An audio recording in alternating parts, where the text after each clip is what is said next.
It's been a few weeks since I finished reading the Rape Gang Inquiry report that came out in the UK, and here are my conclusions on this matter, what I believe should be the next steps demanded by the British people for the state to do.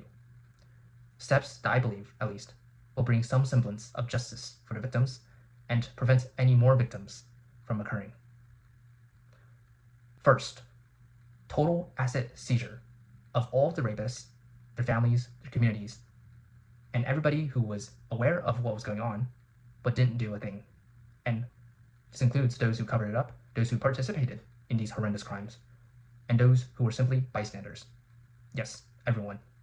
And the reason for this is because, in particular when it comes to the communities, the insular communities, they protected and they continue to protect their own. As such, all of them are guilty. As for those who are bystanders, or who were bystanders, who saw what was going on, such as those in the NHS, those police officers, etc., who saw the signs clearly, who saw the teenage pregnant girls who went into the hospital, who were strolling around, who were obviously hurt, who were obviously abused, and did nothing whatsoever.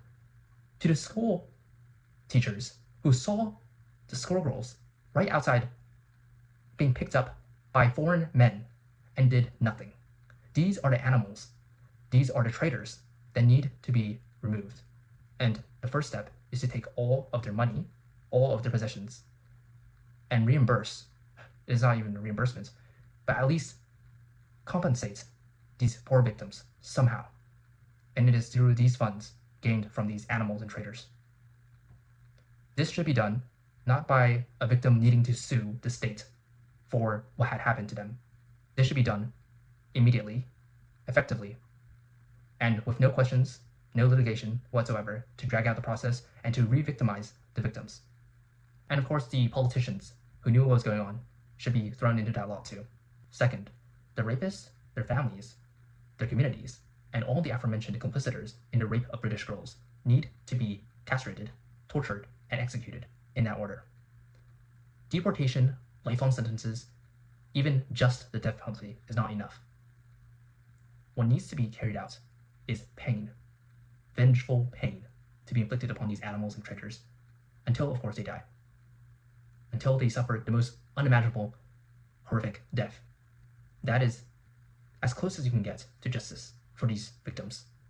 Third, in regards to the foreign communities who were disproportionately represented in the rape of Britain, even if they were not themselves the individual members, to say, involved in the rapes, whether indirectly or otherwise, they still need to be removed from the country, deported, far, far away from Europe as a whole. Every single one of them is a potential danger to young girls. Furthermore, when you have 6% of the British population, that is the Muslim population, accounting for 87% to 95% of the rape gangs, then you have a serious problem. Not every single one of them may be complicit necessarily, whether indirectly or not. That does not matter. Every single one of them that remains in the country has a statistical higher likelihood of causing more victims. I would rather the life and sanctity of a single British child be prioritized over 1 million of these animals. Fourth, habeas corpus, due process, and any of the safeguarding laws made to protect the British people should be not applied to these animals and traitors. Why, you ask?